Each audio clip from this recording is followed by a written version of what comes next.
देखो बच्चों, अब हम लोग एक और कॉन्सेप्ट सीखेंगे और ये कॉन्सेप्ट होता है कॉन्सेप्ट ऑफ रोटेशन, है ना। ये भी कॉम्प्लेक्स नंबर का काफी इंपॉर्टेंट कॉन्सेप्ट है ना, कॉन्सेप्ट ऑफ रोटेशन, है ना, कॉन्सेप्ट ऑफ रोटेशन। इसको कई लोग कोनी मेथड भी कहते हैं, है ना।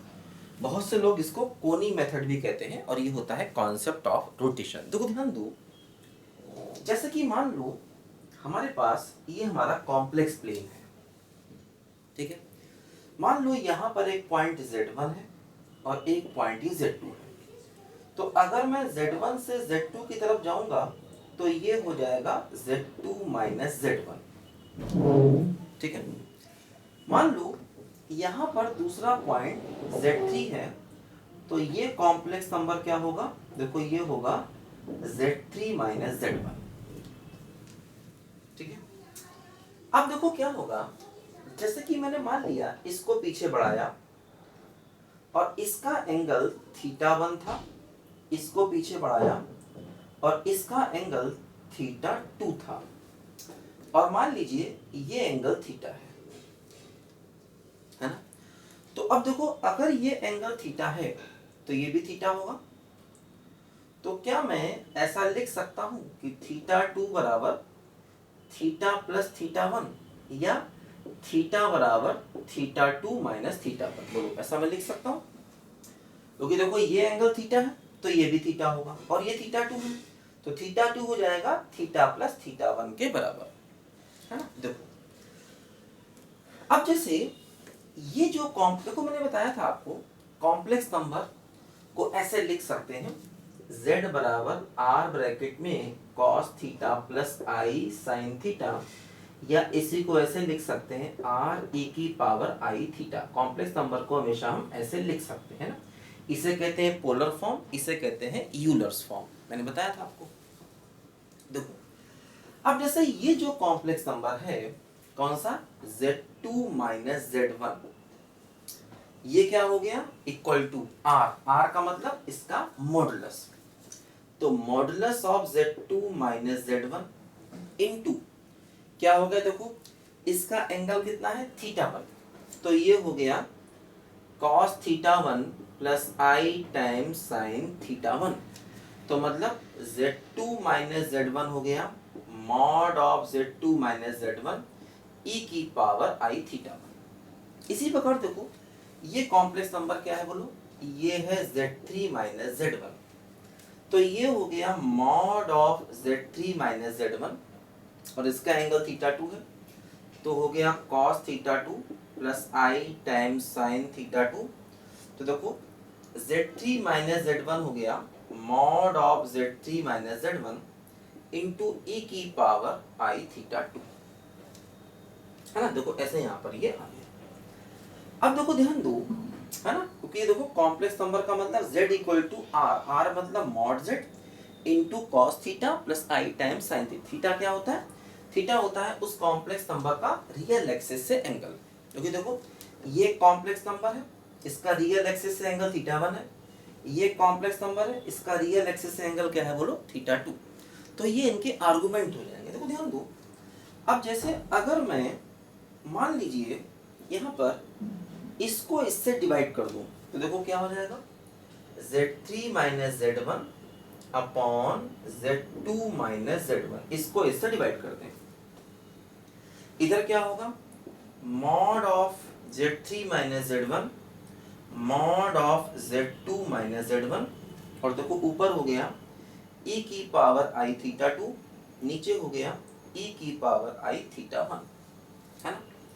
अब देखो इसको मैं ऐसे लिख सकता हूँ Z3 minus Z1 upon Z2 minus Z1, देखो पूरे का mod Z3 minus Z1 upon Z2 minus Z1, और देखो ये e की पावर हो जाएगा, है ना, एंगल माइनस हो जाएगा i ब्रैकेट में θ2 माइनस θ1, और देखो θ2 माइनस θ1 को मैं लिख सकता हूँ थीटा, तो देखो ये हो गया Z3 minus Z1 upon Z2 minus Z1 बराबर modulus of Z3 minus Z1 z2 minus z1 और e की पावर i थीटा। देखो ध्यान दो, देखो ये बिल्कुल यही वाली फॉर्म फिर से आ गई है ना। तो देखो क्या हो रहा है, आप इसको ऐसे समझो कि जैसे ये कॉम्प्लेक्स नंबर है z2 माइनस z1 और ये कॉम्प्लेक्स नंबर है z3 माइनस z1। इसको जब हमने थीटा से एंटी क्लॉकवाइज घुमाया तो इसके अलोंग पहुंच गए।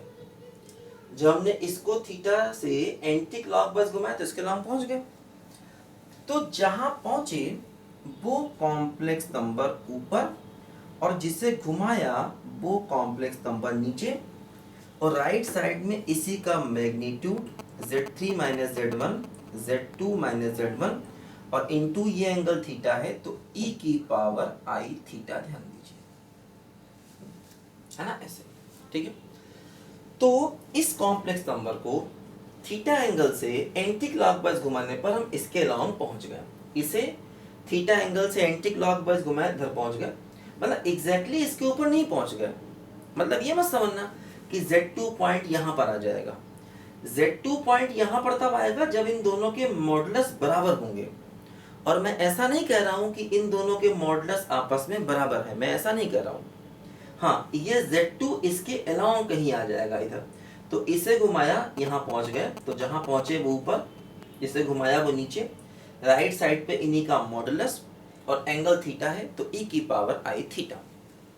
देखो अब जैसे इसको अगर मैं इससे कंपेयर करूं, देखो रिजल्ट ऐसा ही है, z बराबर r e की पावर i थीटा। तो थीटा क्या है, z का आर्गुमेंट। तो यहां पर मैं कह सकता हूं कि argument of this z3 minus z1 upon z2 minus z1 बराबर थीटा। ये ध्यान दो, मतलब देखो अगर मैं इस कॉम्प्लेक्स नंबर को थीटा एंगल से एंटी क्लॉकवाइज घुमाता हूं तो मैं इसके मतलब देखो जैसे अगर ये डायग्राम अपने पास है तो इससे हम ये दो रिजल्ट डायरेक्ट लिख सकते हैं। मतलब इस डायग्राम को देख करके हम ये दो रिजल्ट डायरेक्ट देख सकते हैं। ये रिजल्ट इन जनरल है और ये रिजल्ट आर्गुमेंट के टर्म में, क्योंकि देखो ये जो यहाँ पर थीटा है ये इसी कॉम्प्लेक्स नंबर का आर्गुमेंट है, क्योंकि देखो ये बिल्कुल यही वाली फॉर्म है, z बराबर r e की पावर i थीटा। तो थीटा क्या हो गया, इसका आर्गुमेंट। तो इस कॉम्प्लेक्स नंबर का आर्गुमेंट थीटा, इसको ऐसे भी कह सकते हैं कि अगर हम इस कॉम्प्लेक्स नंबर को थीटा से एंटी क्लॉकवाइज घुमाएंगे तो इस कॉम्प्लेक्स नंबर के अलोंग पहुंच जाएंगे। तो इसको देख करके हम ये दो रिजल्ट यहाँ पर लिख सकते हैं, ध्यान दो। अब देखो जैसे क्या होता है यहाँ पर, जरा इसको लिखो पहले ध्यान से। एक बात मैं आपको और बता दूं, इसको लिखो जल्दी से पहले।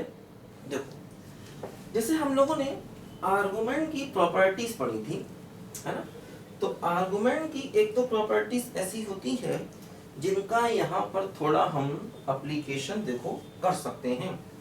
देखो जैसे हम लोगों ने ऐसा पढ़ा था कि for example argument of z1 by z2 को लिख सकते हैं argument z1 minus argument z2। तो इसीलिए मान लो अगर मेरे पास आर्गुमेंट ऑफ 1 बाई z है तो इसको लिख सकते हैं आर्गुमेंट 1 माइनस आर्गुमेंट z, और आर्गुमेंट 1 कितना होगा 0, तो आर्गुमेंट ऑफ 1 बाई z को लिख सकते हैं माइनस आर्गुमेंट ऑफ z, ध्यान दो है ना। तो देखो जैसे अगर मैं इसको उल्टा कर दूं तो ये हो जाएगा argument of z2 minus z1 upon z3 minus z1 बराबर माइनस थीटा। अगर मैं इसको उल्टा कर दूं तो देखो यहाँ पर ये माइनस थीटा आ जाएगा। मतलब अब देखो ध्यान दो, z3 माइनस z1 ये है, z2 माइनस z1 ये, मतलब अगर इधर एंगल माइनस में है तो इसका मतलब नीचे वाले को क्लॉकवाइज घुमाने से ऊपर वाला मिलेगा। देखो अब इसको अगर हम क्लॉकवाइज घुमाएंगे तो ये मिलेगा है ना। अगर इधर एंगल प्लस है तो नीचे वाले को एंटी क्लॉकवाइज घुमाने से ऊपर वाला मिलेगा, और अगर इधर एंगल माइनस है तो नीचे वाले को क्लॉकवाइज घुमाने से ऊपर वाला कॉम्प्लेक्स नंबर मिलेगा है ना। ये रिजल्ट हम हमेशा यहाँ पर याद रखें। इस डायग्राम को देख करके हम ऐसे रिजल्ट हमेशा यहाँ पर लिख सकते हैं।